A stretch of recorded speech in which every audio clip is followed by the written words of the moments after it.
Megawati Soekarno Putri sebagai Ketua Umum PDIP mengakui bahwa hubungannya dengan Prabowo Subianto baik-baik saja. Inilah pernyataan Megawati Soekarno Putri yang mengatakan hubungannya dengan Prabowo baik-baik saja, dan kita dengarkan pernyataannya. Saya loh, Pak Prabowo nih, orang mikir saya sama dia itu, wah kayaknya musuhan atau apa? Enggak. Lah tapi saya bilang, Mas, kita kan boleh dong. Saya ketua umum, kamu ketua umum. Kalau kamu dibegitukan, melihat anak buah kamu dibegitukan, apa rasanya sebagai ketua umum? Pasti perasaan kita sama. Bukan sombong. Nah, padahal dia senang saya masakin nasi goreng. Udah lama ada yang ngomong, Bu, ada yang udah minta nasi goreng. Minta nasi goreng. Loh aku lagi mumet, anak-anakku banyak yang gak jadi. Loh memangnya gak boleh? Ya boleh lah. Tapi kan prinsip, Mas, bene wae aku nang kene wae, situ sono rame-rame. Apa aku ngerusui itu kan ya enggak tau. Kalau aku perlu. Itulah tadi pernyataan Megawati Soekarno Putri yang mengatakan bahwa Prabowo Subianto baik-baik saja. Entah apa yang menjadi pemikiran Megawati Soekarno Putri mengapa mengatakan hal demikian. Apakah mau mencoba merebut hatinya Prabowo Subianto? Namun demikian, Badan Nababan menuduh bahwa Jokowi lah penyebab retaknya hubungan Megawati Soekarno Putri dengan Prabowo Subianto, sehingga Pak Jokowi membantahnya. Dan inilah pernyataan Pak Joko Widodo ketika dituduh sebagai pengacau hubungan Prabowo dan Megawati Soekarno Putri. Pak, terkait kemarin kan sempat Bu Mega bahwa hubungan mereka dengan Pak Prabowo ini kan baik-baik aja ya Pak. Dan Nababan bilang kalau hubungannya mereka itu baik, yang membuat tidak baik Pak Jokowi seperti itu Pak. Apa hubungannya saya dengan hubungan beliau-beliau? Tapi kalau selama ini melihat hubungan mereka seperti apa sih Pak? Ya belum tahu ya, udah berapa, 2,5 tahunan belum bertemu. Pak, berarti nggak ada hubungannya ya Pak, ya, hubungan Bu Mega dengan Pak Prabowo dengan Pak Jokowi? Gimana? Tidak ada hubungannya Bu Mega dengan Pak Prabowo dengan Pak Jokowi? Saya di Solo, Pak Prabowo di Jakarta, Bu Mega di Jakarta. Kan Bapak dinilai tidak jujur sama Ibu Mega. Bapak dinilai tidak jujur dengan ya Ibu. Orang menilai silakan. Hari ini Pak Hasto dipenuhi panggilan KPK Pak, mungkin Ya ada komentar. Itulah tadi pernyataan Pak Joko Widodo ketika ditanya wartawan mengenai tuduhan pada Nababan yang menuduh bahwa Jokowi lah sumber retaknya Megawati dengan Prabowo Subianto. Ya, Megawati Soekarno Putri diperkirakan ingin bertemu dengan Pak Prabowo, namun demikian karena ada Pak Joko Widodo sehingga Megawati terhambat. Tidak ingin ketemu Pak Prabowo. Begitu beritanya ya. Ketua Umum PDIP Megawati Soekarno Putri dinilai memiliki keinginan kuat untuk bertemu dan berkomunikasi dengan Presiden Prabowo Subianto. Namun keinginan Megawati itu belum bisa terlaksana dinilai karena keberadaan Jokowi disebut jadi penghalang pertemuan antara Megawati dengan Prabowo. Pernyataan itu disampaikan oleh pengamat politik dari UIN Syarif Hidayatullah Adi Prayitno pada Minggu 12 Januari. Dengan Megawati dan Prabowo sebenarnya baik-baik saja dari sisi politik. Namun karena mesranya hubungan Prabowo dengan Jokowi disinyalir jadi penghalang Megawati untuk berkomunikasi dengan sang presiden itu. Dilansir dari Kompas.com, Adi mengatakan kendala utama PDIP belum berkomunikasi dengan Prabowo karena kuatnya faktor Jokowi. Menurut Adi, masuk dalam pemerintahan Prabowo bergantung pada suara kader partai yang memberikan masukan kepada Megawati. Itulah kenyataannya ya. Megawati Soekarno Putri memang sebetulnya ingin bertemu dengan Prabowo Subianto ya untuk mencarikan suasana perpolitikan nasional ya. Dan kelihatannya karena ada Pak Joko Widodo sehingga Megawati enggan ketemu dengan Pak Prabowo. Begitu beritanya. Dan Kodari membongkar awal mula retaknya hubungan Megawati Soekarno Putri dengan Pak Joko Widodo. Dan kita dengarkan pendapatnya ya. Menurut Mas Kodari, jadi alasan retaknya hubungan Pak Jokowi dengan Bu Mega ini apa?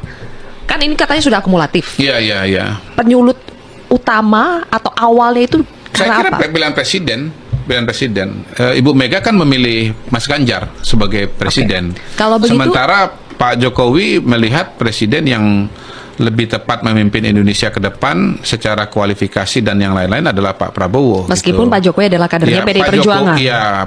Pak Jokowi, kalau saya melihatnya begini, pada hari ini bukan semata-mata bicara partai, tetapi bicara orang-orang yang menjadi tokoh dan penentu Republik ini.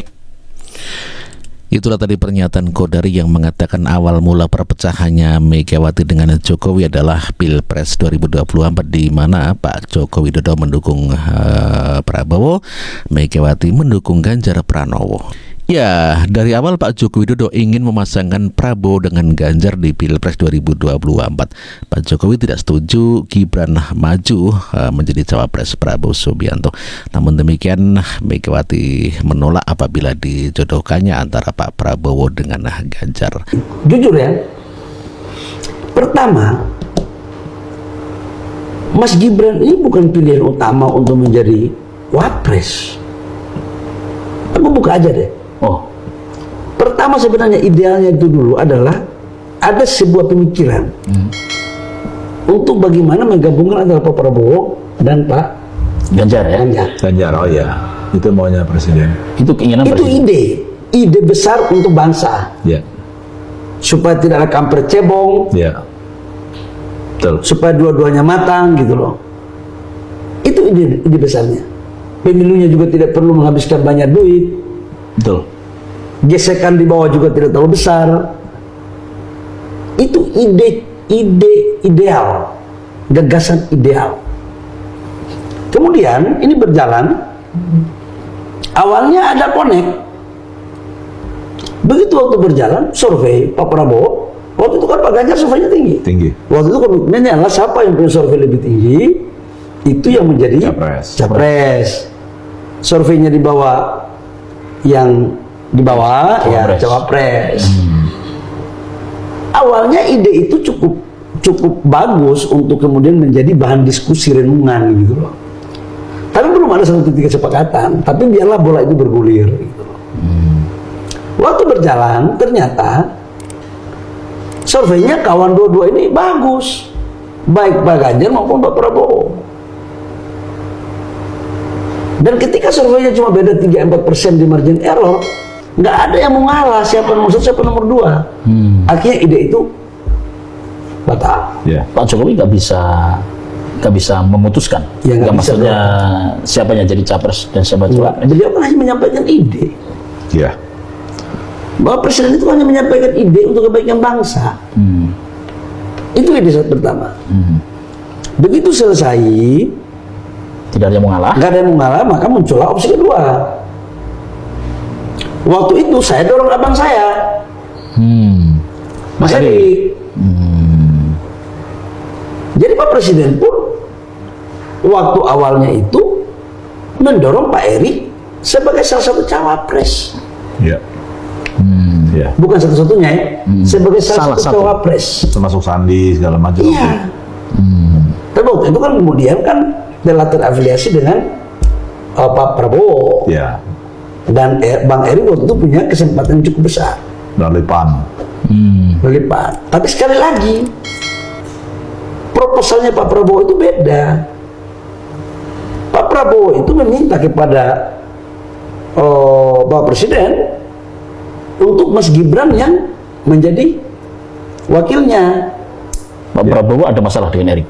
Nggak ada masalah. Cuma Pak Prabowo kan nggak mau lagi jadi cawapres, nggak mau jadi capres, dia ingin menjadi capres dan presiden. Iya. Saya tidak tahu pertimbangan apa Pak Prabowo. Jadi itu proposal untuk Pak Gibran itu adalah Pak Prabowo. Pak Prabowo. Itu idenya Pak Prabowo. Prabowo yang minta. Tidak ada permintaan dari Presiden Jokowi. Nggak ada, Pak Presiden waktu itu nolak. Bahkan mungkin presiden milih Erik ya. Bapak Presiden memilih Erik. Itu benar tuh. Lo bisa bertanggungjawabkan. Iya. Bener nggak ada isu bahwa kalau misalnya Prabowo itu memilih Erik, Ketua Umum Partai Golkar Pak Erlangga Hartarto menolak? Nah, bener nggak itu? ada cerita lagi nih. Ini Ketua Umumnya Gus Ipan ini. Jadi biar clear di kita. Jadi awalnya Pak Presiden Jokowi itu mendukung Pak Erik. Ya. Oke. Pak Prabowo menolak Pak Gibran. Kemudian di dalam rapat koalisi. Dalam rapat koalisi itu voting tertutup. Di mana voting tertutup? Satu partai koalisi itu berhak menyampaikan tiga suara. Tiga nama. Tiga nama, Gus. Di dalam tiga nama itu, suara paling banyak itu Mas Gibran. 7. Ibu Kofifa 4. Bang Erik 1. Ya. Pak Erlangga 1. Kalau tidak salah Bang Yusril juga 1. Ya. Oh, itu dalam voting tertutup itu. Di keempat. Maksudnya partai-partai koalisi termasuk partai-partai yang belum masuk parlemen juga kan? Iya, Partai baru. iya, Bu. Termasuk Itu suaranya sama antara Partai Golkar yang besar, Partai Gerindra besar dengan. gue terkecuali gue ketua umum partai kalau itu menyangkut mekanisme jangan tanya ke gua. Iya, harusnya kan beda itu. Iya. Nah, kemudian Pak Erlangga menyampaikan kalau Pak Erik yang jadi wakil, Golkar keluar dari koalisi. Benar nggak Gus Ipan? Ya, kira-kira begitu. Kok malah ditanya Gus? Karena tiap hari yang Pak Erlangga dia terus antara kita. Iya. Gitu loh. Jadi supaya persepsi publik ini jelas gitu loh. Nah kemudian waktu itu Pak Presiden meminta coba tolong lagi pertimbangkan Pak Erik. Gitu loh ceritanya. Kemudian berangkatlah ke China dan ke Arab. Ya. Saya yang tinggal waktu itu. Ya. Ini saya saksi hidup nih. Cek ke Indonesia. Saya tinggal untuk memantapkan investasi. Gitu loh. Iya. Waktu rapat malam itu gonjang ganjing itu Pak Erlangga masih ada motor. Voting tertutup itu setelah ada keputusan MK atau belum? Setelah. Oh, setelah. Oke, lanjut. Setelah. Malam itu gonjang ganjing Pak Erlangga mengatakan kalau Pak Erik Golkar akan berpotensi untuk cabut, tidak berkoalisi dengan Pak Prabowo. Artinya dari semua cawapres yang ada itu semua partai itu kalau Pak Gibran itu tidak ada partai yang menolak. Semuanya setuju. Tapi kalau selain dari Mas Gibran itu pasti ada partai yang mendukung dan menolak. Konsisten. Dengan kata lain, Mas Keri dan Mas Gibran sebagai cawapres